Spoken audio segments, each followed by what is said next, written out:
बाईचं आयुष्य म्हणजे सतत कोणा ना कोणासाठी काहीतरी करत राहणं, पण आपल्या माणसांची काळजी घेण्यात खरं सुख. झाडांना पाणी घालून झालं तसं किचनमध्ये घेतलं, थोडं किचन ओटा आवरून घेतला, किचनच्या झाडांना पाणी घातलं. म्हणजे कसं, किचन बघून मनातला थकवा पण निघून जातो. किचन साफ असलं तर मनही प्रसन्न राहतं. नवऱ्याची ऑफिसची घाई असल्यामुळे पटकन चहा आणि नाश्ता बनवायला घेतला. सकाळच्या वेळी किचनमध्ये किती धावपळ असते ना हो. एका बाजूला चहा नाश्ता, मध्ये दुसरी कामं, दुपारच्या जेवणाची तयारी. हे सगळं करत असताना मध्येच एक छोटंसं पार्सल पण आलं. मी थोड्याशा कुंड्या मागवल्या होत्या. झाडं आणली होती त्यासाठी कुंड्या नव्हत्या, म्हणून म्हटलं कुंड्या मागवून घेऊया. हे ऑफिसला गेले तसं घर थोडंसं आवरलं आणि दुपारच्या जेवणाची तयारी करायला घेतली. तेवढ्यात हे पार्सल आलं होतं. घरातली ग्रोसरी संपली म्हणून 1 मिनिटात येतो म्हणून सांगणारे फ्लिपकार्ट 10 मिनिटं काही येईना झाले.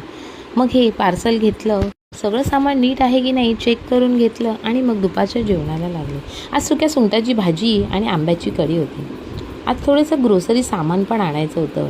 घरातलं थोडंसं सामान संपलं होतं, म्हणून संध्याकाळी म्हटलं डीमार्टला जाऊ, म्हणून डागलीच डीमार्टला गेलं. आता असाच मी हा माझा ब्लॉग संपवते. बाय. फॉलो करायला विसरू नका.